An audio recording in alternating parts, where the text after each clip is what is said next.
3, 2, 1. I think we're live. Maybe we're live. Hope we're live. YouTube says receiving my content. That means I think it's about to be live. Hopefully, which is moderately terrifying. Oh my goodness, it's live. Oh crap. Let's change. This camera's a little warm here, this webcam. Let's tone that a little cooler, just slightly. Let's see how that looks. That looks a little better. I don't want to be like glowing orange, you know? It's so hard to fine-tune white balance with these cameras. Hello! Hello, everyone. Oh, you're all here. Oh, crap. Yo! Hello, everybody. 3 a.m. Jow, go to bed. Jow, I don't actually know how to pronounce your name. I always call you Jow, but I don't actually know how to do that. Hello. Hello, everyone. What's up? It's a Wednesday night. I had some time to kill, and I was like, oh my gosh, I want to do a live stream, which is terrifying because I've only done this once in an airport, so this is a little different. Man, everybody's showing up. Hello, everybody. Oh my goodness. What's funny is that there's a lot of people commenting, but it says there's only 4 people watching, so I don't know if I actually believe that unless you guys are like signing in and out of different accounts and then like just commenting new things. Oh my gosh. John, yes, the lighting on that wedding video was amazing. Yes, once more people get in here. Currently it says, oh, now it's updated to 61. Okay, that's more like it than 4. That makes more sense. 94 now? I don't know what's going on here. I need to look at like the actual watch page here. Yeah, I'm going to be doing a unboxing 61 video. Okay, oh crap, there's the audio. Sorry about that. I don't want to cause some endless cycle. We'll mute that. Okay. Yeah, see, that says 100. I'm doing so good. 100 friends? Yes. Okay. Yeah. I'm about to do a unboxing of some stuff that I got, which I'm really excited about. And everybody loves gear. And I was like, you know, Rachel, I'm going to share this with the world. And we'll see what happens. Oh, man. Everybody wants to talk about cameras now. Oh, crap. Okay. Let's talk about cameras a little bit. And then I'll do the unboxing. Okay, cool. Let's see here. I'm just going to start randomly. Because I'm sorry if you commented like the first thing. Sorry, but I don't want to have to scroll back up and be that far back. So, Luke Smith says, I need to get a new camera. $6,000 to $7,000 budget. I have an A7S II. Would like to stick with Sony. FS5 seems like a waste since it only records 4K 8-bit in a crappy format. Yeah, if you got 6 to 7K, dude, I would probably just buy another A7S II right now or hold off and wait because I feel like Sony's going to release something in the coming months that'll be really good. I mean, you almost got to have to buy an FS7, which is an amazing camera, and that would be better because it records 10-bit and has a lot of other features. You could also look at the GH5, which is pretty darn awesome. So you got choices there. Lots of choices. Rachel keeps turning like she doesn't know you're doing a live show. She does. She does. She's totally aware. She has her headphones on. She's currently watching House of Cards right now. I think she's like 6 episodes in. 7 episodes in. Sorry. Almost so 8. she's enjoying that for sure. Oh man. Okay. If I do not answer your question, just post it again, and I will get to it eventually. I hope. I've got about, I don't know, an hour here. Like, she's going to make me cut it off at 10 because I do have some more editing to do, but we can go into that. And it's 8:50 right now, so 10 is, I'm in Central Texas time, just so we're clear. Let's see here. Corlin wants to know, is Rachel editing? Yes, she is editing while watching House of Cards, okay? She's multitasking. She's very talented like that. You're like, man, she's actually working. I'm just farting around making a live stream. Oh, well. Whatever. Let's see here. Okay, back into it here. Andres Montañas Rojas. I hope I said that right. I'm from Texas. I know a little bit of Spanish. Let's see here. Oh, it's scrolling away. Greetings from Peru. Do you change your A7S II for this Canon C200? Not planning on doing that, but I do want to talk about the C200 at some point because it's a pretty darn cool camera. My goodness. Like, Canon kind of blew my mind that they came out with this thing, and I'm like, dude, $7,500 for RAW, internal, and all these other features? Like, That's definitely competing more like with red almost than anybody else. That's crazy. So I'm pretty excited about that. Dylan wants to know, hey man, are you still using the Visualex ND lens adapter? Yes, I am. This is the non-Visualex version, but I do have the Visualex as well, the ND version, and I really like it.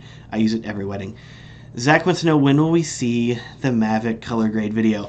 I know. Okay, you guys want it, and I'm planning on it. But next video coming out, which I am, oh my gosh, I'm so pumped about, you have no idea, is my Iceland video that's going to be coming out maybe as soon as tomorrow. I don't know exactly.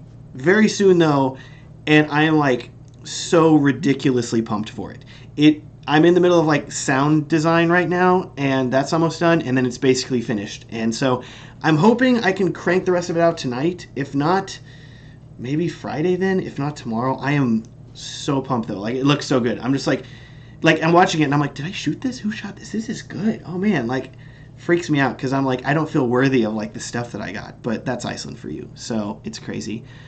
Let's see here. People are asking here, Ollie, what would you say your Ollie McMillan favorite portrait lens for the Sony A7S II? Oh man, the 135, Sony 135 actually. I have the A mount version of that lens, so it takes a Sony adapter to put it on it, but it's the Zeiss 135mm 1.8 A mount, and it is one of the prettiest, sharpest lenses ever. Generally, when we're shooting, I'm on a 50mm or a 24mm, and Rachel will be on the 135, and it is gorgeous. I love that lens so much. So if you don't want to get that, any good 135mm would be a very good decision, I think. Let's see here. Jacob Rosendahl, what camera do you recommend for a budget around $1,000?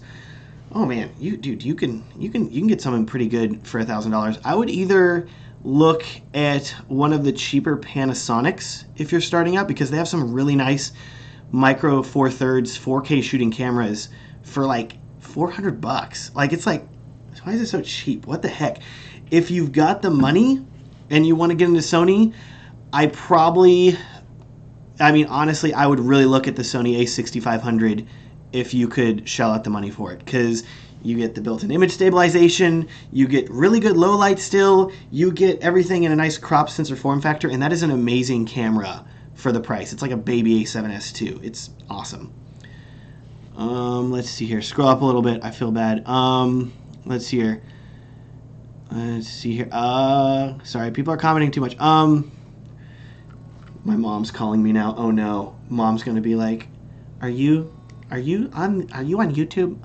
And we're gonna do the sorry, I can't talk right now. Sorry, Mom. That reminds me, I need to post this video here, if I can, to Facebook. Sorry, just a second. I need to tell my friends, like, hey guys, I'm online. What's up? Very quickly, and then I'll get back to your questions. Please don't be angry with me. You can be angry if you want to. It's okay. Oh well.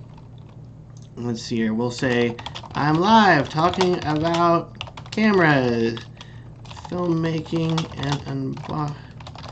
If you guys want to chat, want to talk, chat sounds weird. I don't know. Chat sounds kind of, I don't know. You want to chat? I don't know. I don't know how I feel about that. Oh well. Okay, we shared that to Facebook now. I'll get like all 4 more people that want to watch that. Oh well, it's cool. Anyways, okay, back. Where's my live stream? I got way too many tabs open, guys. I'm sorry. Okay. Anyways, let's see here. Elements in motion. Oh no, sorry. Anthony wants to know what I think of the C200. I think it's amazing. If you have $7,500, I would highly consider it. I would definitely consider it very heavily over a C100, or a C300 even. Like, the amount of features that Canon's putting in that thing for $7,500 is very impressive. Elements in Motion wants to know, do you shoot commercial as well? Yeah, totally. Not nearly as much as weddings, I would say, just to be totally clear. Pretty good amount though. I've been shooting we just did some stuff for the Texas A&M College of Nursing. There's one video on my channel if you want to check that out. It's a ways back. We've actually done 5 videos for them total. And at some point I want to have an actual commercial site set up and actually doing commercial stuff more. But for this point, between filming weddings and making YouTube videos for you guys, I'm pretty busy, to be honest. I'm drinking my sweet tea here. James Chung says, Matt, I'm a beginner in filmmaking looking to get a better video camera. Thoughts on the Panasonic G85. What am I saying? GH. G85 is a medium level camera for filmmaking. James, I have not used the Panasonic G85. But that said, I believe that the image quality is pretty similar to the GH4. And that looks pretty good. I've had some friends that make some really, really good work with that. So I don't think that's a bad camera for starting out at all. I mean, if you're going to get a G85, I would consider that or Sony a6500 at this point. Let's see here. Sorry, everything's scrolling here fast. I'm going to just try to let it scroll. It's GF Schatzel. Or is it Jeff? I feel like I called you GF. I'm sorry. Is the Mavic worth getting over a Phantom 4? Yeah, it depends on your need use. I talked about this in my review video. If you need the portability, get the Mavic. If you want the better image quality, look at the Phantom 4 Advanced or the Phantom 4 Pro. Don't buy an old Phantom 4, though. That thing is basically useless now that these new drones are out. Let's see here. Eric says, for your commercial work, do you do stuff like 30-second spots or longer form 2 to 3 minute brand videos? I've been doing, it kind of depends on what the client wants. The longest video I've done is like a 4-minute long brand video, though. We try to keep things a little shorter, especially because people's attention span seems to be going down. I feel like 5 years ago you were seeing videos, it's like, oh, 10-minute long brand video, wow, super cool story, but you're like, now we're kind of like, man, this is the Instagram generation. It's like 15 seconds. Now it's like a minute-long video. Get your stuff out there. Let people see it. I'm trying to make my videos more concise and show a lot more information in a much shorter package, and I feel like that works really well. Let's see here. Stephen Color Productions. How many weddings do you film per month? Oh, man. I'm trying to limit myself to about 2 per month if I can.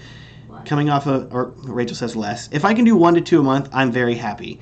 That's mainly because with the current workload and with the amount of YouTube videos I'm making and stuff like that, I really only have time to do about 2 wedding edits per month.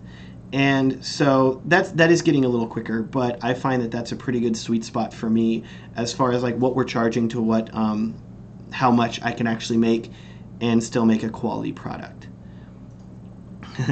Kramer Visuals. Do you use indie filters or crank shutter speed for budget filmmakers? I always use indie filters. I very rarely crank the shutter speed if I'm shooting at 24 or 30 frames per second, because whenever you crank that shutter speed, things are going to start looking weird and kind of jaggedy very quickly. So I prefer to use indie filters. But if you are shooting in slow motion, then you're already at 60 frames per second. Crank up your shutter speed as much as you want. Go up to like 1/4000th. I've done it. Just at that point, because of slow motion, you're not going to see the jagged sharpness that you're going to see whenever you're shooting at a slower frame rate. What do I think of the new DJI Spark? Cass Online wants to know. Dude, it's pretty cool. Okay, I will say that the Spark, what's interesting is if you watch Casey Neistat's videos on here, he has one right now early, and he's like been flying it nearly every video, and he's like, you know, I don't love this drone, but then I'm also seeing him bring it with him everywhere. So I feel like the Mavic was the drone that you take with you everywhere, and now I feel like the Spark's going to be that too. And I kind of want one, but like, she has headphones on. I don't think she can hear. I can hear you. Oh, dang it. Yeah, okay, so I do want one, and maybe at some point we'll see. How many drones do you need in your I need a fleet. I need a big fleet of drones. Like 3. I need more drones. It's okay. Oh, man. Let's see here. Scrolling back up here just a little bit. How did you... Maddie Lucas Visuals wants to know, how did you start charging for your filming? How did I start? I was like, please pay me money because I've been doing way too much free work. I think I shot my first wedding for $500. And once I did that, I was like, never again. This is not enough pay for the amount of work that I did. That and I like didn't eat anything for 9 hours and nearly died. So raise your rates. Everybody should raise your rates. Just everybody spend more money. It's a good idea. Alex Alvarez, in weddings, how do you deal with drunk uncles who want to use your gear. I have not had people ask me, okay, I'll say that I've had some drunk people say, let me film you, and then they try to grab the camera, and I'm like, no. Far more often I get people asking me, hey, take my picture. And we, at a wedding recently, I had this very drunk guest come up to me, hey, take my picture, and I'm like, it's a video camera, and he's like, I don't care, and I was like, fine. So I was like, just fake click. Oh, he groped Rachel, too, on the dance floor. He, like, grabbed my shoulders and, like, was trying to make me dance. And so I ended up punching him and telling him to get off of me. Yeah, Rachel hit him. It was a good wedding. That was a fun wedding. Trail of Breadcrumbs wants to know if I still use the Sony FS100. Yes, as a backup camera for my Sony a7S IIs. It's great for ceremonies.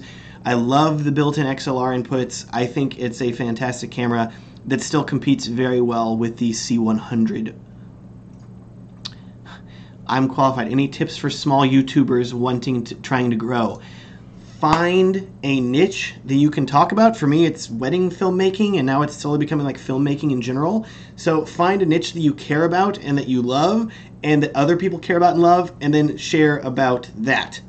And continuously do that for years until people finally start to notice. And eventually it'll work out. Let's see here. J. Mitchell Productions. Sigma 18 to 35 1.8 or a couple of primes for the Sony a6500. Budget is $1,100.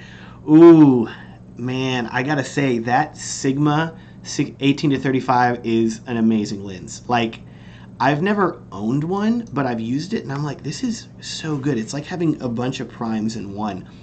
I think if I was starting out, I would probably buy that lens, especially if I was shooting on a crop sensor camera that wasn't full frame like my A7S II. I would definitely be doing that, and that would be really, really cool. So, I don't know. That's tough. I would rent the Sigma and see what you think. Race Savoboda? Dude, I see you commenting. I never know how to pronounce your name. Savoboda? Savoboda. I don't know. Anyways, Ray wants to know, am I using external monitors or still relying on camera exposure tools? I have been using the built-in monitors on the back of my A7S II because I like keeping my kit smaller. I don't like adding a lot of weight unless I'm using the Ronin M, which I have kept because I have some corporate shoots occasionally that I want to use with the for, you know, whenever I need more stabilization. And I've done some one-take music videos and stuff like that where I don't want to be carrying around the glide cam like killing myself. It's a little easier to use the Ronin in those situations. So in that case, I am using an external monitor in that situation. I still have this Small HD DP6, which is an ancient monitor. Look at their Small HD 502. That is a really killer monitor, especially for the size. And I think they just had some on sale for under $500. So I would definitely look at that. Let's see here. Satinder Dinsa. Battery grip, good idea for the A7S or run USB power? I would probably recommend, definitely recommend the battery grip. Just from my perspective, I think that it will do two things for you. First of all, it will, let you carry two batteries, so your battery will last longer. The other benefit is that you run less risk of overheating, I found. With this camera, with the battery grip like this, I have never had this camera overheat in the nearly, I guess a year and a half that I've had it, which is amazing. So I find that by moving the batteries from here down to the bottom, it kind of reduces the heat a little bit, and it keeps it from shutting down on you whenever you're in the middle of a wedding ceremony in Texas in the 110-degree heat because the crazy people decide to have it outside. I'm not bitter. That has happened one or two times. Let's see. Tolbert Films. Unique drone? They haven't come out with anything new that blew my mind lately. I would probably go with a Phantom 4 Pro if you're considering a unique. Let's see here. Eagle Vision. At what time during a wedding would you fly the drone? Before, during, or after? I usually don't fly during. Usually I try to get there before, especially in the morning if I can, because then the light isn't too crazy, and I will fly the drone morning. I've done it in the evening too, but normally once the wedding starts, you have prep, you have ceremony, you have reception, everything's bam, bam, bam, bam, bam. Like, I don't got time to go out there and be like, hold on, let me spend 20 minutes flying my drone around because it's fun. I wish I could do that. That'd be a lot of fun, but I can't do that. Let's see here. Shadow Rocker wants to know, have you ever used or thinking of using the drone indoor to shoot the wedding hall, for example? No! The only time that I've ever crashed my first Phantom that I ever owned, the only time I ever crashed a drone was my first Phantom, and that's because I was flying into my living room. It's a terrible idea. Never fly indoors. Just don't do it. I had a bride ask me to do it at this wedding hall, the Texas Hall of State here in Dallas, where they have the state fair every year. A massive hall, like 100-foot ceilings. And she's like, fly the drone inside. And I'm like, that is a horrible idea. No. So don't fly indoors, especially if you're dealing with flying over people. Don't risk it. It's whenever you need GPS signal and that is being interfered with by the roof, that's a bad idea. Let's see here. Let's see here. Hayden Budd, talk about the backup process and storage. Hayden, I actually have an article on my website, WhoisMatt.com, that goes through my backup process. So I talk about how I back up my stuff, why I back it up, and the exact stuff that I use. I can post a link to that. I haven't looked at that in like 2 years, but I did post a link about it. So, or I did post about it. I can post a link. Let's see here. Adam Langevin, suggestion for shooting a wedding as one person. I've done it. I've done it multiple times, and I find that for photography you can get away with that, but whenever you're doing video and you're needing to capture more and more things, in general, whenever I'm filming, I'm going to want a second angle to cut to, because otherwise it's just one static shot of something happening. So by having a second shooter, I have 2 shots to cut to. So I find it very beneficial to get a second shooter if you can afford it, and if you have a good friend that's able to do it. And if you can't afford it, raise your prices so that you can afford it, because it is totally worth it. Zach Massey wants to know, any suggestions on locking in a specific white balance with an A7S II? Well, yeah, like you go to the white balance thing, and let's see here. What is it on mine here? I have mine set to C1. I have a whole Sony workflow video on my channel that goes through all of my settings on the A7S II.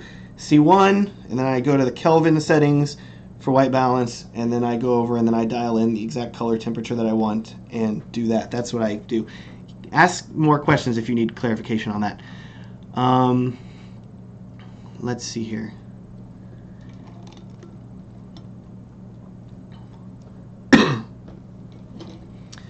Let's see here. Sean S. What to do / first practice when becoming a wedding filmmaker or a new filmmaker? Oh man, gosh, like honestly, starting out, try to make sure your shots are in focus, stable, with the proper white balance. If you do that and you start shooting for someone else, they will love you. I remember whenever I second shot for a friend of mine, and he had been working with these second shooters that did not have just the basics down. This was like the second wedding I ever shot, by the way.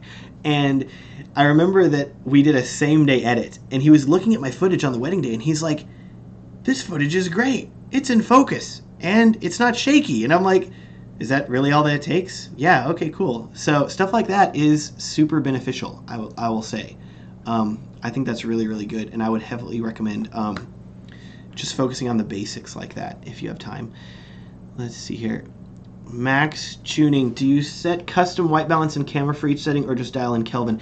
I dial in Kelvin. So I will, if it's like this light is currently, well, it's a mixed in here. I've got a LED light on me that's 5500K. I have another light that's like 3200K behind it, so don't trust this setup here. This is a horrible setup.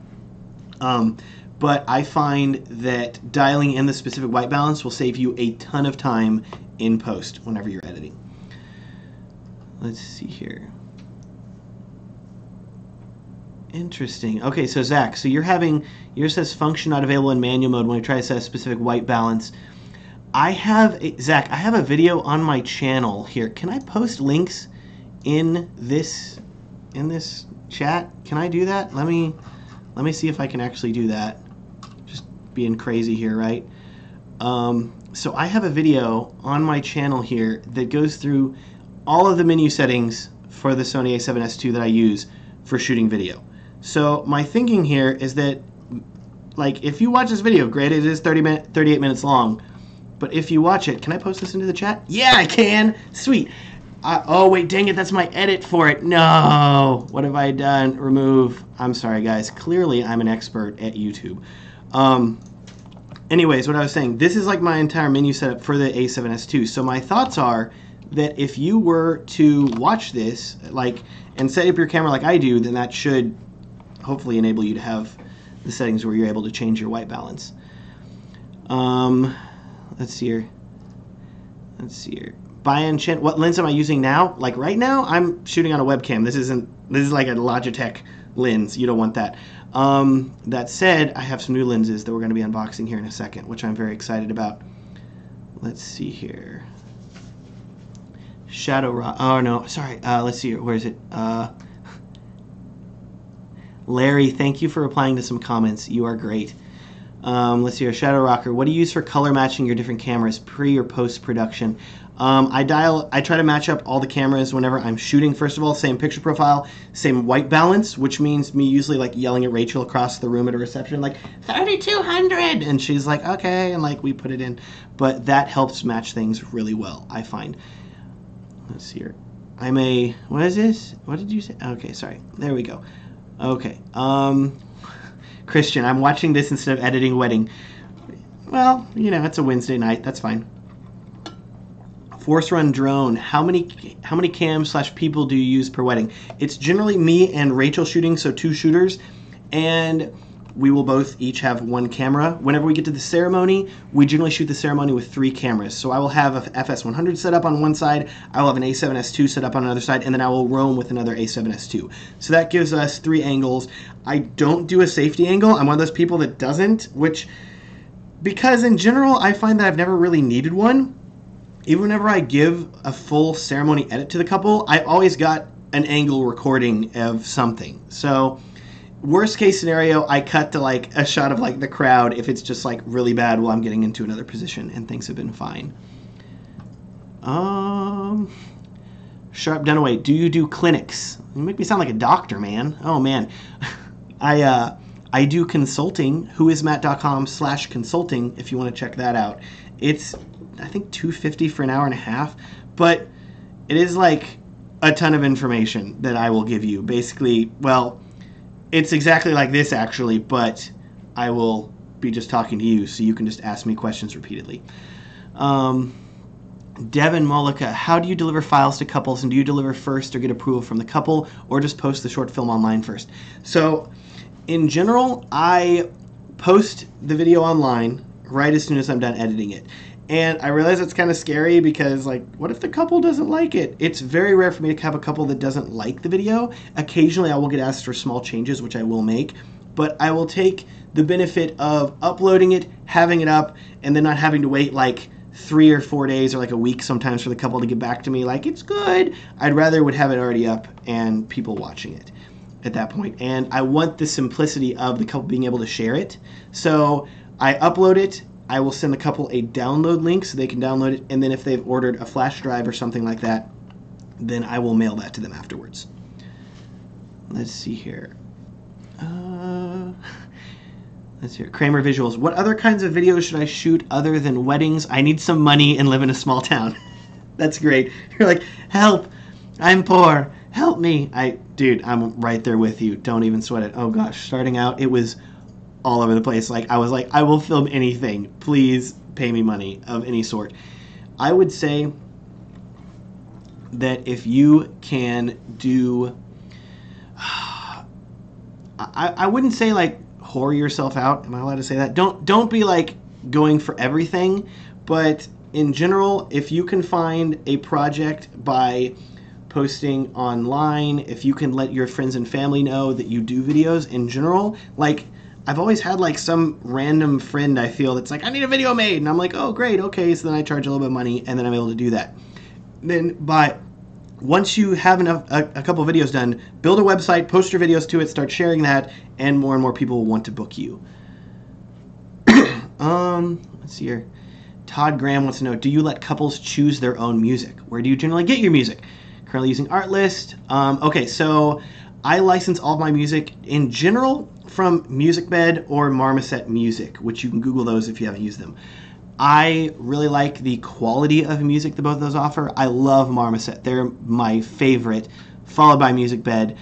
I do not let the couple choose their own music, though, because in general, if you're letting the couple choose their own music, then you're going to run into a whole mess of issues, namely because they'll be like, we love Lady Gaga, and you'll be like, I don't have Lady Gaga. Please don't ask me to put Lady Gaga. And they're like, oh, okay. So in general, I find that it is best to, if you can, find out what the couple's favorite genres are, find out what their favorite songs are, and find out the bands that they hate, and then tell them that you will pick something along the lines of those genres, especially something that matches their wedding film. Because I've had couples that tell me like, oh my gosh, we love rap, but then they're getting married like in the country and having like two-stepping at their wedding, and I'm like, I'm not going to put any sort of rap song or any sort of song with a beat on this wedding video. Like, I'm not going to put electronic music on a country wedding because that's just going to be really weird, even if it's a couple's favorite song. So I find it's best to kind of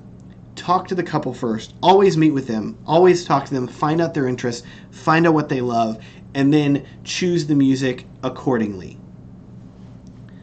Let's see here.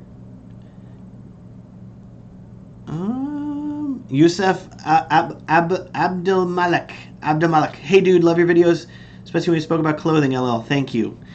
Trellian Media, do you shoot standard or S-Log? I shoot in the Cine 4 picture profile with I have a video that I can post in the chat here. I shoot in the Cine 4 picture profile with the S Gamut 3.scene color gamut, and I find that works really well for me as far as color goes. It's not quite as flat as S-Log 3, but it's still pretty flat. Let me find this video link here. The internet's loading slow because I'm like streaming right now. I'm like, come on, work. There we go. And Chrome hasn't crashed on me yet today either, so we're doing really good. I say that now. Okay. Oh, come on. Did that not want to post? We're getting there. I swear I'm an expert at computers, guys. You wouldn't even know. Okay, there's my color grading video if you want to check that out. Okay, Daniel's like, unbox it already. Okay, I will. You're right. We have 223 people here, and I've been here for like 30 minutes. Crap, has it already been like 30 minutes? Crap, dude. Okay, let's do an unboxing really quick. You can continue asking questions, but I probably won't see them here for a minute, so don't sweat it. But if you have any questions about this stuff, then let me know. So, little preface for context here. About you on Instagram. What? Should be sleeping, but I'm watching this talking. People are watching me. Yay! I'm watching That's good. Talking beard. That's what Who is that? says. Who is that? Huh? What's his name? Oh, yeah. I still don't know how to pronounce your name. I'm sorry. Oh, okay. So, preface here. Me and Rachel are shooting our first Jewish wedding this coming weekend. So, I have been wanting to rent some new lenses, and I feel like this was a good opportunity.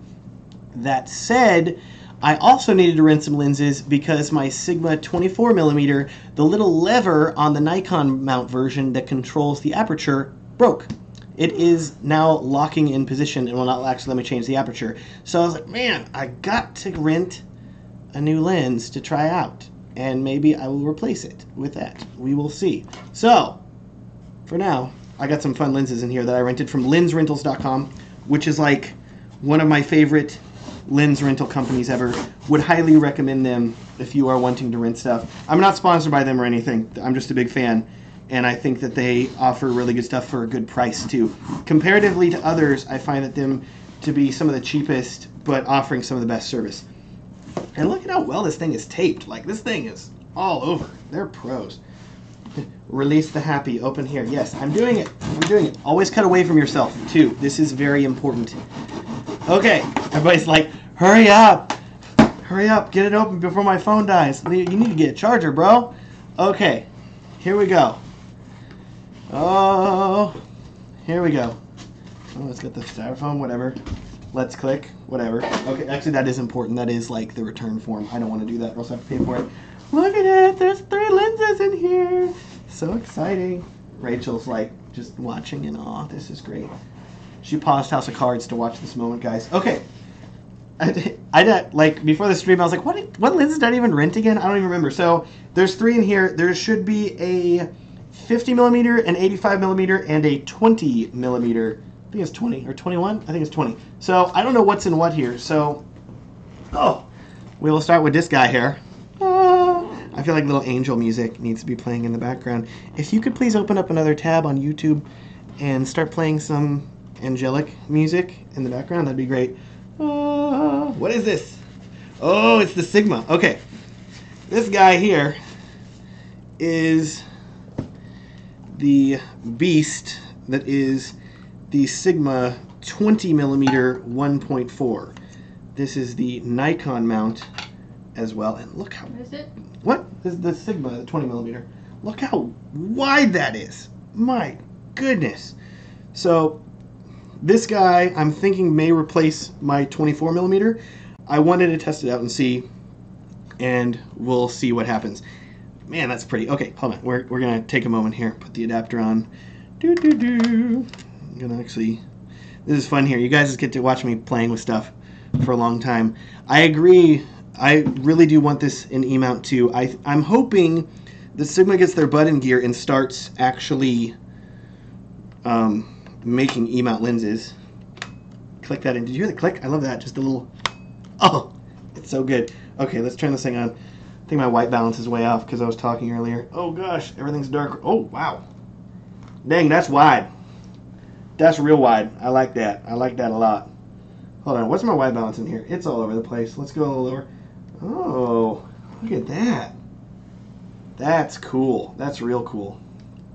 I need to move my shutter speed down. Man, that is so wide.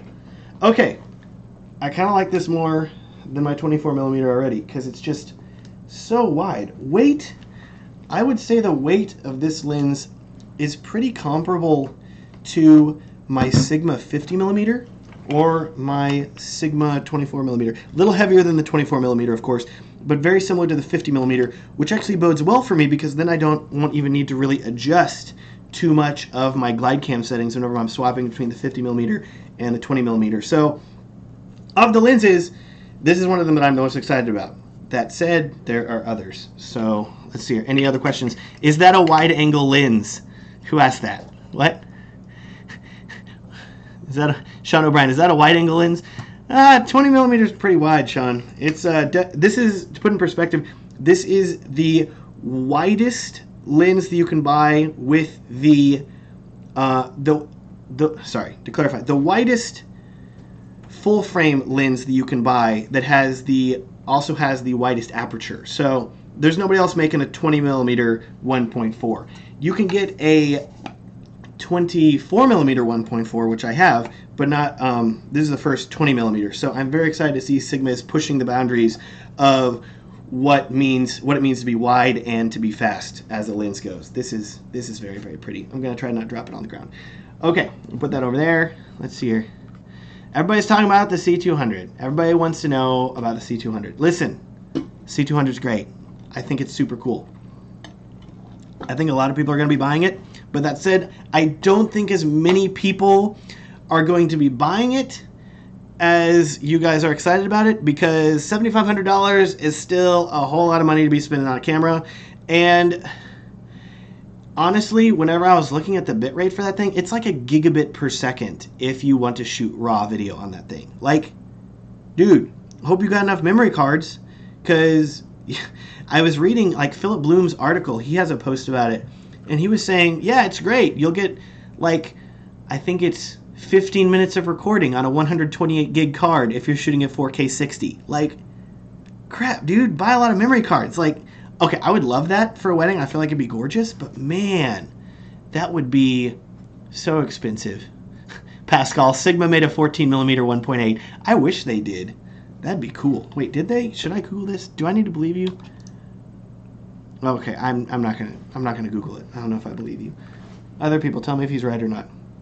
Okay, Dane's vlog. Okay, here's where we're at right now. I've got the Sigma 20 millimeter 1.4. Let's see what's behind door number 2. Oh, love the packaging here. I love it has like their name on it, like Lens Rentals, just so you know what you're getting. That's really great. Here we go. Oh, Stan Perry wants to know, what is the C200 used for media? It is XQD cards and SD cards. Boom! Or is it CFast? Sorry, Sully's right. I'm an idiot. Don't worry. Okay, lens number 2 here. I'm dragging this thing out. I'm sorry, you guys. Let's see here. Oh, is this what I think it is? Actually, I don't remember. It's an E-mount. I can tell you that, but I don't remember which one. Oh, man. Oh, that's why. I was like, what is wrong with this thing? It's like not coming out. There we go. Oh, yes. Yes, indeedy. Hold on. Let me put up all this packing material here. This, my friends, is also very pretty. This is the Sony 85mm GM, the Grandmaster lens, which I think it's so funny they call it the Grandmaster. I'm like, really? Is it like a chess, like the Grandmaster? Which, if you didn't know, Canon L lenses, the L stands for luxury, if you didn't know that. So, the Canon luxury lenses. Sony Grandmaster. What does Nikon have? Is it DX? Like, what's a DX? That's not nearly as cool. Oh well, you can't fault them for doing this here. Man, this is a nice weight. It isn't bad at all here. Look at that. Also, you gotta say this about lens rentals. Like, their stuff, they clean this stuff. Like, it is very pretty here. My goodness, look at that. Okay, let's play around with this guy here. Oh, take the A7S II body cap off. Clicks right on, no adapter. Look at that. Ooh, that adds some weight to it, but it isn't bad. So I rented a Zeiss Milvis 85mm, and I feel like that lens felt about twice the weight of this one. Because this one has a plastic body, I feel like it's a little bit lighter, but it still feels super solid. Like, my goodness. Okay, the focus doesn't have any hard stop here. That's interesting. But the fascinating thing here is that with this lens, you get the aperture, the ability to change the aperture here, right on the lens. And the other benefit, you can actually hear it clicking, I think.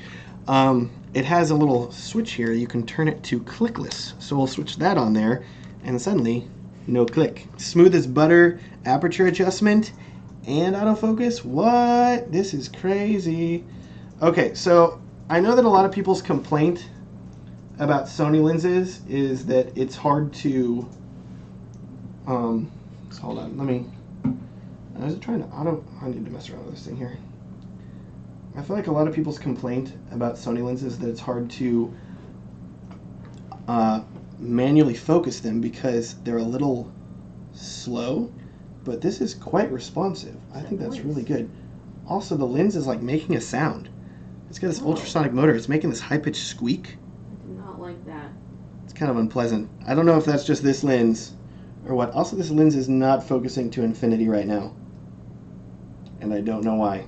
Don't break it. That's the one I wanted to play. I'm not going to break it. I probably won't break it. That's going to be mine. Okay, so the 85mm is a lens that I'm hopefully considering for Rachel to use here, but it's going to require some more testing. But from what I can see here, the manual focus speed is pretty quick. Like, it doesn't have that Sony electronic feel like you get with some of their earlier electronic lenses where you change the focus and it takes a while for it to like update where it's focused on. This seems to be very quick. I would compare it heavily to the... Turn it on and off.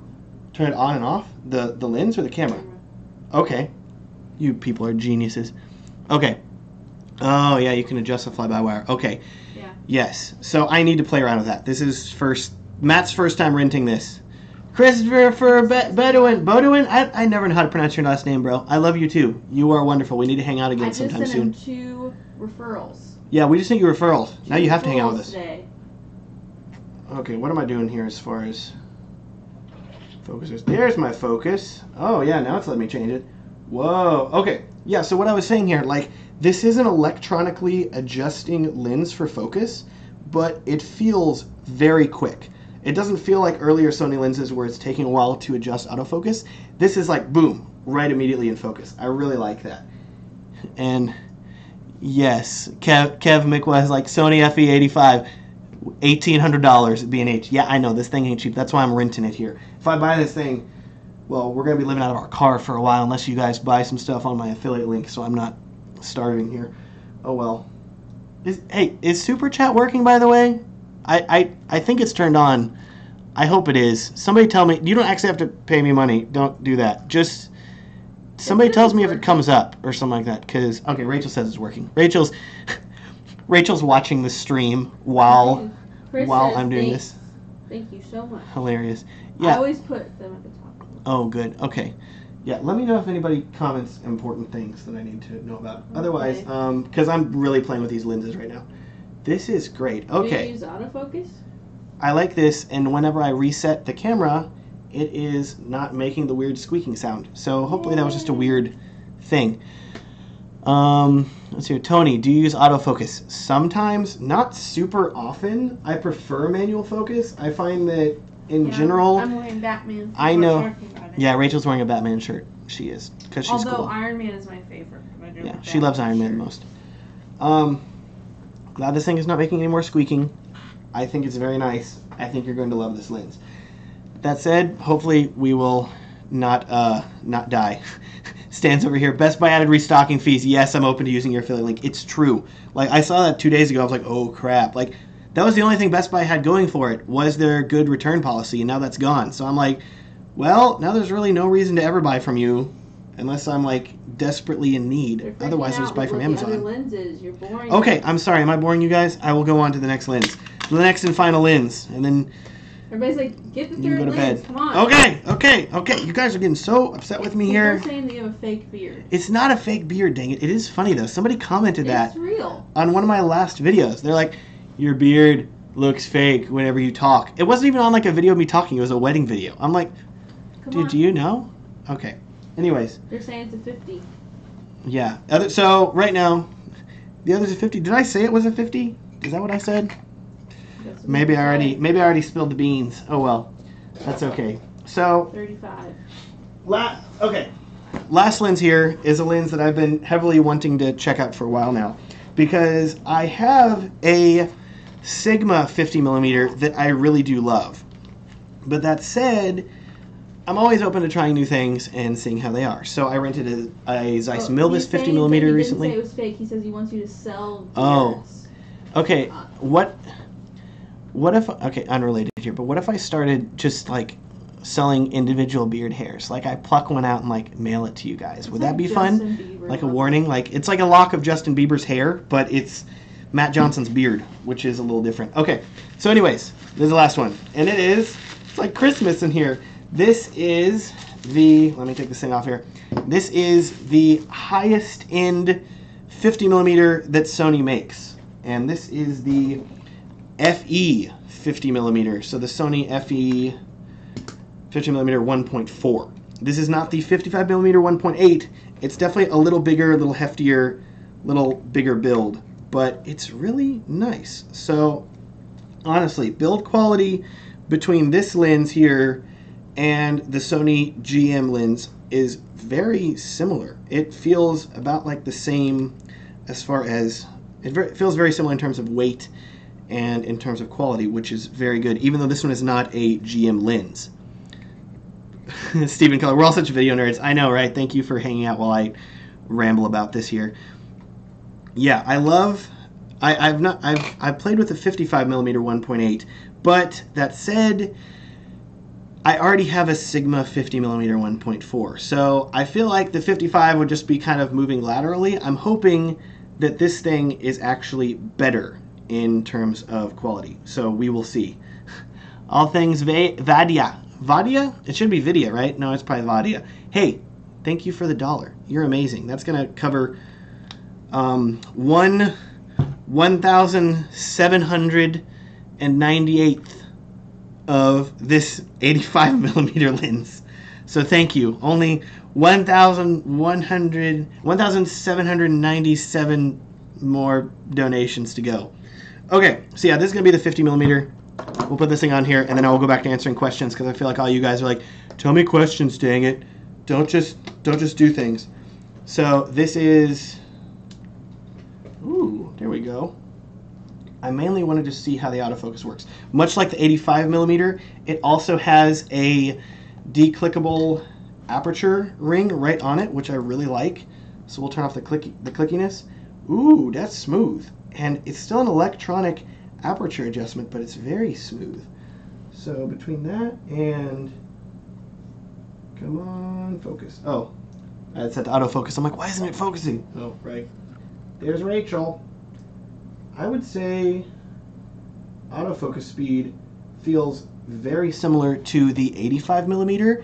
Maybe, or not autofocus, manual focus by wire. I would say it's very similar to the 85 millimeter. Maybe like Your sister says almost imperceptibly slower.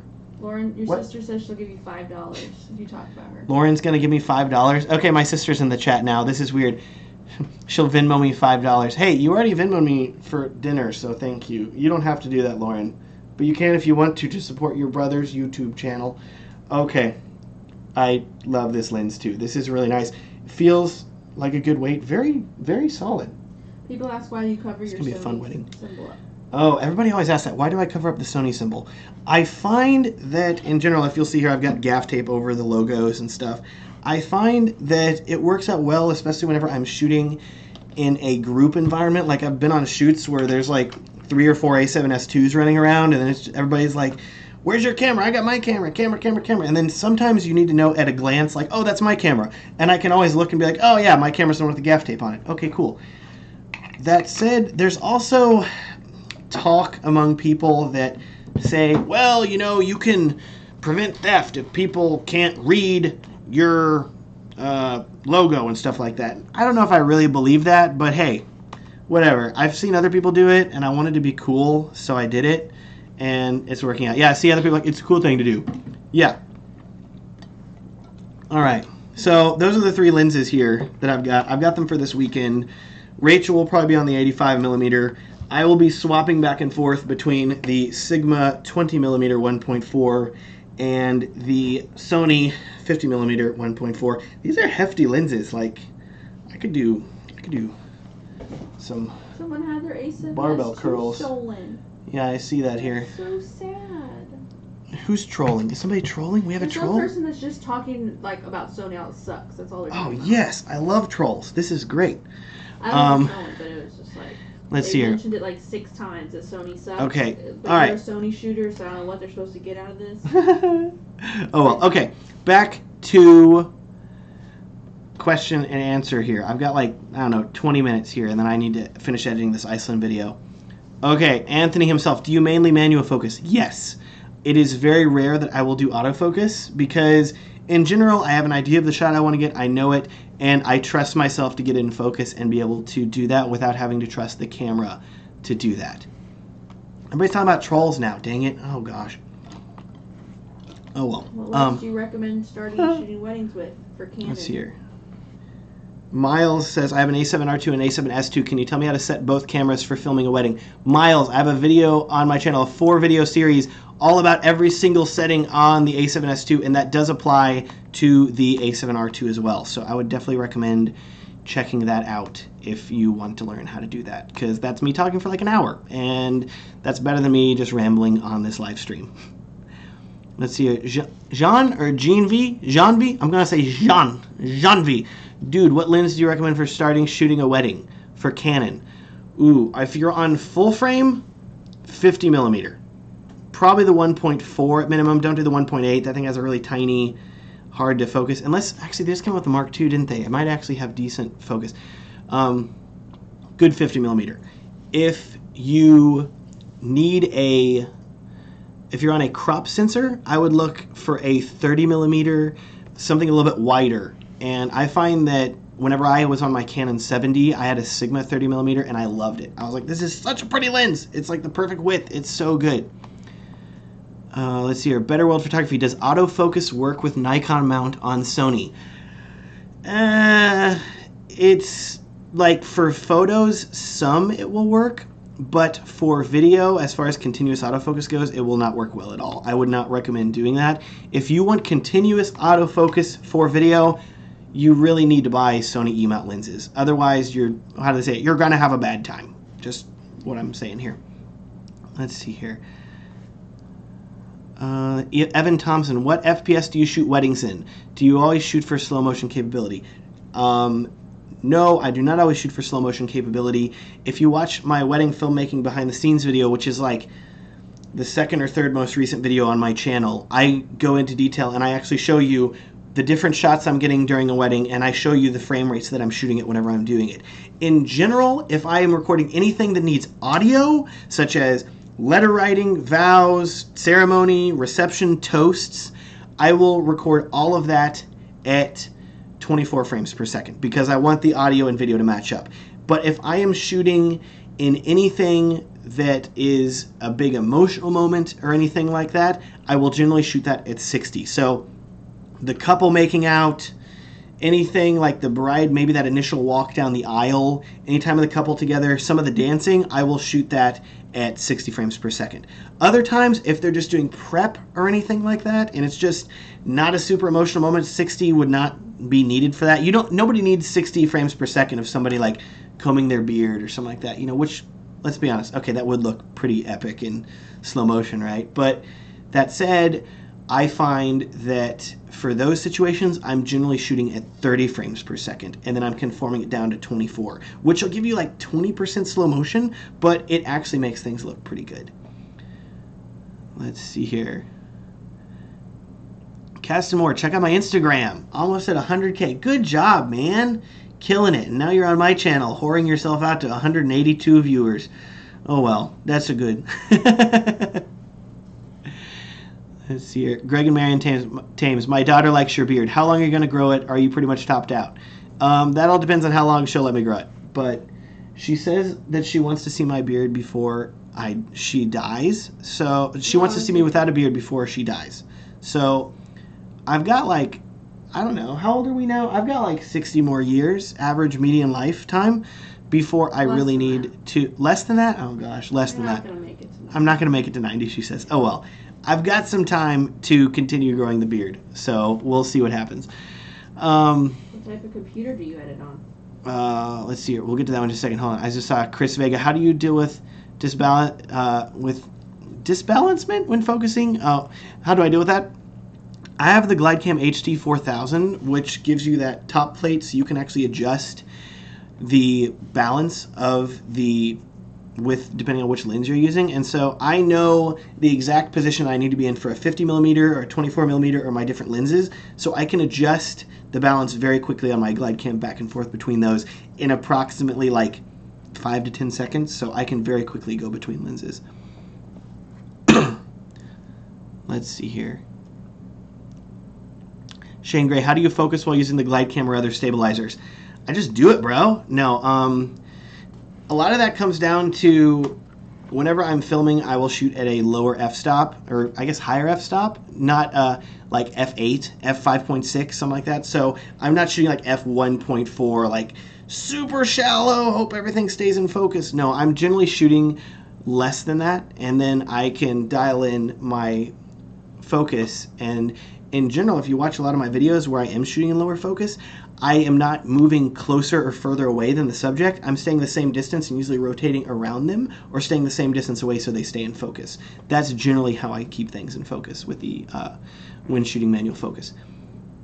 Kyle Prager, what do you think of the Devin Graham GlideCam? Oh man, dude, that thing is amazing. Like, I really like it. I want to get one at some point. I still have my HD 4000 and it hasn't crapped out on me yet, so I haven't like needed to get a new one. But that said, once, I don't know, I may get one eventually. It depends, because honestly, there are so many gimbal options now. You have the Zion Crane, you have the Came TV Optimus, you have the Ronin M.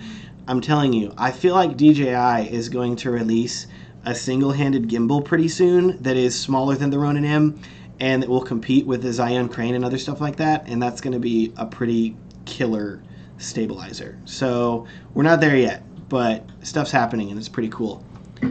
Let's see here. Tefera Pexo, hey Matt, Cody Miles and I. Tell Cody I say what's up. Yeah, we're about to shoot a men's conference at our church this weekend. I'll be using my A6500, and the other 3 people will be using the A7S II. Most of it will be in low light. Pointers. Make sure that you're matching up all of your white balances, so that way you're not dealing with like that one guy. There's always that one guy, I feel. Everybody's like at 5,500K white balance, and he's like shooting indoors at like 3,200, and you're like, dude, this looks like Iceland. Like, and not in a good way, but in like a blue cold way. So you got to match those up. As long as you can match up all of those white balances, you're going to be golden for stuff like that. Let's see here. Where was that? Who is that? Bryce Holden. How do you get a portfolio started? Build a website. Either use WordPress or Squarespace. Start filming anything that you can. Put it on the website. Send people to the website. Tell them to hire you. Post the work you do for them on your website. Repeat infinitely forever. Okay. Who was asking earlier? Evan, and somebody else was asking about my what computer I edit on.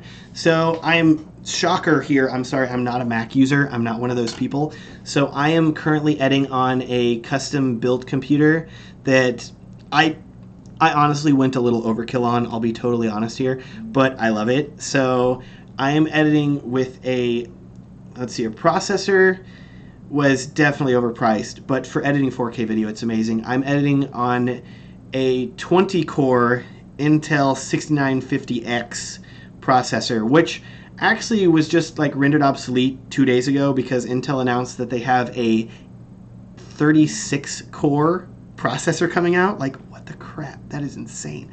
But for now, I have the highest level i7 processor that you can buy that is not a server processor, because I really don't see the need to buy like some big server board. So I went with that. I have 32 gigs of RAM, which I need to upgrade because with those 20 cores on my computer, it's acting. Sometimes I'll run out of RAM and I'm like, oh crap, I should have bought more RAM. Like, you're supposed to have at least at least like a few gigs per core. Otherwise, I'm running. Okay, don't judge me for this, but I'm running dual GTX 1080s and SLI, which is total overkill, and I don't recommend anybody do it. But if you have the money and you want to do it, like for gaming especially, it's real pretty. For video, you're not going to see a huge benefit of running graphics cards in SLI, but as far as like from a power perspective, I said I don't want to deal with this. Like, I just want like a computer that's super powerful that'll just kill 4K footage without me stressing about it, and the computer does that. I went from having to render videos where I did a video. It was that my overview of the all the A7S2 settings. It's 38 minutes long. Whenever I edited that on my laptop that had an 8-core i7, it took, I think, about an hour per minute to render. So I was looking at like nearly a 40-hour render time for that video. I went back with my new computer and re-rendered that video, and it took like 45 minutes. I kid you not. I was like, this new computer is so much faster. It's stupid. But if you are doing any sort of video work, I would highly recommend it. Now, the interesting thing, people are asking about pricing here. And yes, to clarify, I am editing off a solid-state drive as well. I do not have an NVMe solid-state drive. I'm just using a Samsung 850, I believe, and that's been plenty fast for me. At some point, I want to upgrade to that. Okay, and last thing here, I also am running a 4K monitor. So I have a 32-inch BenQ 4K monitor, and it is like glorious. You can see how bright my face is right now. That a lot of that comes from the monitor. It's like just staring at a big TV screen. I love it because it's so pretty. So yes, in the future I'm planning on making a video about my computer. I'm planning on making some video editing computer type videos, but haven't gotten to that yet. But that said, as far as price goes, without the monitor, this setup that I'm using, I believe it was, you'll laugh at this actually, because I believe that it is the same cost as a fully loaded MacBook Pro, the new touch model, the 15-inch one. So I believe that I spent around $4,300 minus the monitor, which was about another $1,000, I think. So $4,300, and you can have, like, granted, that's total overkill for most people, but as far as like video quality goes, my good, like, or not video quality, but as far as like editing high quality video and like 4K goes, like it's just like just chewing through stuff like butter. So if you can do it, I would highly recommend getting a computer with a lot of CPU cores and a good graphics card. If you want to read some more about that, there's a website called Puget Systems. They're a company that builds video editing computers. But they also have a lot of articles on their site where they do in-depth details and comparisons of different setups and computer hardware for Premiere Pro editors. So it will actually tell you, like, hey, if you buy this processor, it's this much faster for whenever it comes to rendering video. And I stuck to that and kind of used those articles as a build guide for my stuff. And I said, what is the absolute fastest that I can get a computer? Okay, great. Because my goal here with this computer is to be able to edit 4K video for the next, like, 5 years on it, 6 years on it. Which I feel like that's a lot longer than most people are buying computers for. I feel like a lot of people upgrade every few years. They're like, oh man, let's upgrade. But I find that for me, if I can buy a computer and then not have to upgrade it for, like, you know, I don't know, 2 years or something like that, that would be really, really great. Or not 2 years, what am I saying here? Like 5 or 6 years, like 7. I think my old computer lasted 7. So if I can get that out of a computer, I find that, hey, $4,000, that's not a bad value for that. And especially with the thought that I built this computer with the plans of possibly editing 6K footage on it or 8K footage. And I have no doubt that this computer could edit 8K red weapon footage, which is stupid, but I'm not there yet. I'm shooting lowly 4K, so whatever, but that'd be really cool. Okay, tell you guys what I will do. People are like, don't delete this stream. Please don't. Okay, what I will do, I will not delete this video. I will set it to unlisted. So I believe that you can go back and I think this, you have the link for it, right? Isn't this the link? I think this is the link. If it isn't, I will post the link tomorrow to my Facebook page. So I feel like on my channel, I don't want people just like, what is this? And like watching me ramble for 2 hours about computer stuff. That doesn't sound super exciting to me. But I will post it on my Facebook page. So post stream tonight, I will say, hey, if you missed the stream, here's the link. And the link to my Facebook page should be in the description right here. So you can go back and check that later. You can like it if you want to, and hopefully it'll show up. I'm not going to do it just to be like, go like my page so I have more followers. No, not like that. But if you really want to go back and watch this later, I will post it publicly to my Facebook page, the link to this video. It's going to be unlisted on here, though, because I don't want random people just watching on the channel, me talking for, how long is this now? A long time? An hour and 6 minutes? Yeah, so let's just thinking here. Qazi Islam? Quasi? I don't know how to pronounce your name. I've seen you comment before. Linked Instagram, everything is in the description of this video right here. So that should be there if you can see it. Let's see here.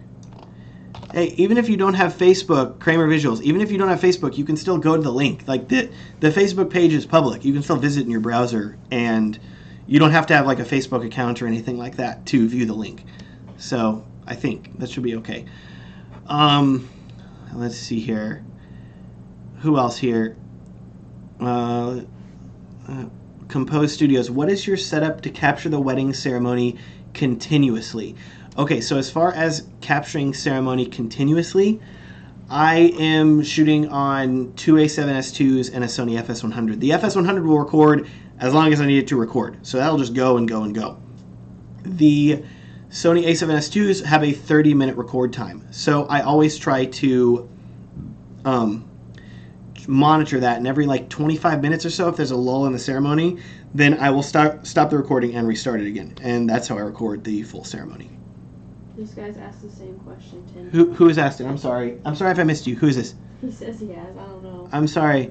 Matthew, sorry, man. Rachel should be monitoring this stuff here. Is this your question? If I have a Rokinon EF mount cinema lenses, what is the best A7S2 setup to continue using these lenses? Metabone, something else? Okay, easy answer here. You have a couple adapter options. The Photodiox Pro EF to E-mount adapter is the one that I use personally, and I find that works. It's about $100, I think. This is the Photodiox Nikon mount version. This is not the EF mount, but it looks basically the same. The only issue with these adapters, and this may be an issue for you, it's not for me, but is that they have a lot of internal reflections, so they'll kind of bounce some light around inside them, and it can look a little weird.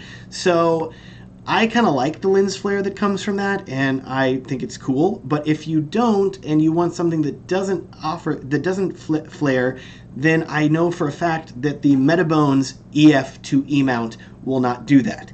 The difference is that this adapter is $100. The Metabones EF to E mount is, I believe, $400. So you're going to be spending some more money. If you want to go the DIY route, I know that there's people that have actually like taped like velvet material to the inside of their lens adapter and actually made it not reflection-y. But that's an option. Otherwise, yeah, dude, any one of those adapters should totally work. Let's see here. Everybody, this is all anybody ever comes back to. Like, so about, Taffarel says there's also the Sigma MC11 for 150. You could also try that out too. I have not used that yet though. VI Vision and everybody else, that's all everybody talks about. Is like C200. Talk about the C200 some more. I've already talked about that earlier in this stream. I think it's an amazing camera. Like, but that said, I haven't seen really a lot of stuff from it yet, so I don't know how if it's gonna. It's always best to wait for actual real world reviews before you purchase a camera or freak out about it too much. That said, I think it's gonna be a really cool camera, and I think that there's gonna be a lot more Canon users come July shooting in RAW. So we'll see what happens with that. Alex Smith, Matt, do you ever use GoPro cameras, and what for? Heck yeah, dude. I have a GoPro Hero 4 Black that I love. I used to use it on my drone. I had a Phantom 2, which I still have. I just don't use it anymore. And I had the GoPro Hero 4 mounted to that. What I now use it for is, in general, if I am ever doing anything... Sorry, Wedding Film Academy says I should lace my beard in velvet. Okay, well, listen, Jordan, we need to talk about that because velvet and me don't get along. I don't like velvet. It makes me like... it's too soft. It freaks me out. Like, Rachel wears velvet pants and I can't touch her. It's bad. Anyways, okay. Sorry. Back. What was I talking about? Dang it. I don't know. GoPros. Sorry. Dang it, Jordan. GoPros. I find now that I'm not using my GoPro Hero 4 on my drone, I still think it's really useful for certain scenarios that I would not be able to film in otherwise. So, for example... I've filmed like groomsmen that were going swimming before a wedding. And so I was like, hey, put this GoPro on and jump in the water, and that looked cool. Or recently we filmed a groom taking his groomsmen to the go-kart track. And I was like, oh, this is perfect. So I actually like chest mounted the GoPro on him. And so I have this super cool angle now of him driving this go-kart, and you got like his hands and he's like driving it, and it looks super cool. And then I put the GoPro as a helmet mount on another groomsman, so that way I've got like head turning and like them driving fast. And that's going to be a really, really cool sequence, I think, for filming. We'll see what happens at some point, but People it's pretty neat. If you deliver a long film too. Oh, long film. There we go. Okay, I've got like 5 minutes here, and then I need to go back to editing. So I'm sorry. Get your questions in now. I will try to get through as many rapid fire as I can. Kramer Visuals, do you deliver a long video too, or just like the 10-minute edit? I am only doing shorter edits now, so I'm doing it's about like a 4 to 5. If you go to my website, filmstrong.com, I have like the packages listed out, what I offer. I think it's a 4 to 5 minutes, a 7 to 8 minutes, and a 12 to 13 minute. I have never really been one to love doing longer form edits. I used to do stuff that was like 40 minutes long, and it nearly killed me because I was trying to edit it cinematically while making it really long, and it was just hours and hours of work. So I find that in general for a wedding, I can deliver most of the really cool stuff in a short period. I can get through most of it in about 10 minutes or so. So that works out really well for me personally. Let's see here. What else do we got? C200 is already old news. Yes, already old news. There's new stuff coming out. Panasonic has a new cinema camera coming out next week. That's what's important. Miles Gasson, why not the Sony 35mm 1.4 instead of the Sigma 20mm? Because this lens 20 millimeter is a lot wider than a 35 millimeter lens. And I find that for me, if I'm shooting on a 50 millimeter, switching to a 35 millimeter is not a huge difference in focal lengths. It's not going to be like, oh man, this is a totally different lens. Like, it's still going to look pretty close. So I like to go a little more extreme and say, here's the 50. Oh, now we're on a 20 millimeter. This is over twice as wide. It's going to be a significantly different look. I should have made this like the thumbnail if I could have just made it. Hey. Oh, lenses. Oh well. Let's see here. Who is asking? Let's see here. What do you think of Final Cut X? Oh, I think Final Cut X is really great. I think that Apple's doing some really good stuff as far as like pushing things forward and thinking about different ways of editing. And literally every single review that I've watched, every single person that I've talked to about Final Cut X that has tried it and gotten used to it loves it. And they're like, I edit so much quicker, it's so great. But for me personally, because I am on a PC, because I prefer building my own computer and making something that is significantly more powerful than a Mac for cheaper, plus also playing games. Yeah, I find that I really do like the I like Final Cut X, but I prefer Premiere and I prefer editing on that because Apple doesn't actually make Final Cut X for PC, in case you didn't notice. You kind of got to be on their stuff, which sucks. Oh well, people want to know games. Yeah, if you guys want to hang out on Steam, I don't play Steam a ton. Okay, play Steam. I act like that's a game. If you guys want to hang out on Steam and you play PC games, my username is WhoisMatt, just the same as this here on Steam. If you want to add me as a friend, and as long as you add me and send me a message that says like, "Hey Matt, I'm not a spammer. I'm from YouTube, and I'm not some weirdo," because I get so many like spam ads that are like, "Hey, do you want to like share items?" And then they try to steal stuff. It's terrible. People are like, "What do you play?" Okay, what do I play? I'll be honest. Here's what I've been playing recently. Okay, this is what Matt's been playing recently. Okay, I've been playing Zelda for like 2 months now. I finally beat it, but I'm still like roaming around finding little Korok seeds. It's so much fun. Oh, I love it. I want the downloadable content for it. I want to keep doing it. Once I'm done with that, I will go back to regular playing. I don't do a ton of online play. What have I been playing recently? I've been playing through The Witcher 3 because, I mean, come on. It's The Witcher 3. You gotta do that.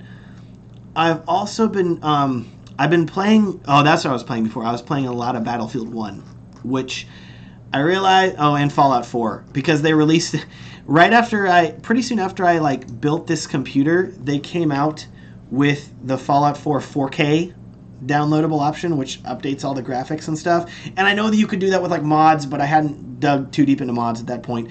So I downloaded the 4K add-on and I'm like, this game is really pretty. This is great. So Fallout 4 is really fun. I love that.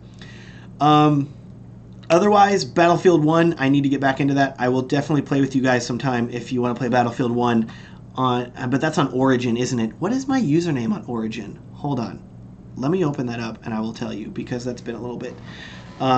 Let Origin open. It's like updating itself now because that's how it always happens every time you open Origin. Let's see. Alex wants to know, Matt, I use your Matt Flat picture profile. Do you ever try any other profiles and can you share those? Alex, I am shooting pretty much exclusively still with Matt Flat, Cine4, S-Gamma 3 Scene. I have tried other picture profiles. I've messed around with them, but I still prefer shooting in a flatter picture profile, so I really don't have anything else to share with you. I'm sorry. Let's see here. Thoughts on the top? What? Were you gonna say something? You need to get off. Oh yeah. See, Rachel's about to kick me off here. Time limit. Sorry. Now. Okay. Like 2 more questions here. 2 more. 2 more. I was reading. Let's see here. You play Barbie wedding dress design. I'm not going to answer that. Thomas Nandola, thoughts on the A6500? I think it's an amazing camera. I think it's beautiful video quality, image stabilization, autofocus. It's killer. Like, it has some better features than the A7S II. I would heavily consider that if I couldn't afford an A7S II. Multiple people have asked you how much you spend on an edit. That's like oh, okay. So we'll end with this in here because I can talk about this for a little bit. How much time do I spend on average editing a wedding video? Days. A lot of days. I can get through a wedding edit in about a week. So like five work days time, but sometimes it takes a little bit longer. That is with picking music, which in general takes about a day, which Rachel's been doing for me now, which is wonderful. So I talked about this earlier in the stream. I talk to the couple, I get to know them, I find out what kind of music they like, what they're interested in, and then I will choose music based on their preferences and likes. Once I have that, then I will go through and start looking at music that fits them. So once I have the music done, then I'm like looking through to find story elements, audio, things like that from their day that I think fits them well, and then I'm dropping in B-roll, editing that. Once that's done, then I have to stabilize, straighten the footage if it's crooked, then I am color grading, then I'm doing audio mixing, and then I gotta write a blog post, do a title card, all that stuff. So it's like, you guys edit video, I'm sure a lot of you do. You know how much work it is. It's like, oh man, there's so many steps that I gotta do. And so it is fun. It's like totally rewarding and I enjoy doing it, but it's still like about a week and a half for me to do. So it's pretty crazy, but totally worth it. Okay, we're gonna stop it right there, I think. I'm sorry, everybody. If I did not answer your question earlier, or I'm missing, or if you're wondering anything and I did not get to you, please send me an email through my website or comment on my Facebook page. You can message me through Facebook or through my website. My website is WhoisMatt.com, and if you go to WhoisMatt.com/contact, you can send me an email, and I will answer your question as best as I can. If you want something like this, where this is literally me talking for like an hour and a half about random camera stuff, but you want to do this one-on-one and talk to me, then that would be super cool. And oh man, my stream's dying here too. It's probably a good idea that I'm getting off. So if you want to end up talking to me and you want to like do this sort of thing one-on-one, I'm offering one-on-one filmmaker consulting in hour-and-a-half long increments for, I believe, $250 if you want to do that. And you can check that out at whoismatt.com/consulting. Yes, I'm definitely planning on doing more live streams like this in the future. If that's something that you guys are interested in and you would like to see me ramble about camera stuff, I will not have new lenses to open every week. I'm sorry. I wish I would. That'd be really cool. Just be like, hey, I bought more lenses, but I would be broke very quickly and run out of things. So I would love to start doing this more often. I'm planning on it at some point. I just have a lot of other editing stuff that I'm doing, but this was a lot of fun, and you guys are really great, and it's been really fun. So definitely planning on doing that. Send me emails if you have any other questions, and I will get back to you. And otherwise, I will see you guys pretty soon. Expect the Iceland video maybe as soon as tomorrow if I, bust out this edit, the rest of it here. We will see. Otherwise, later this week or early next week. I am so excited for you to see it, though. Like, it is going to be ridiculous. It's going to be insane. So like Rachel's over here, it's real good. Yeah, like it's one of the videos that I'm like most proud of for me and what I've done. So it's going to be really, really good. So cool. You guys have a good night. Enjoy your Wednesday. Make good decisions. What my shirt here says, eat lots of bacon and watch my Iceland video whenever it comes out very soon because I'm so excited about it. Cool. How do I stop this thing? I think I go over here, stop streaming.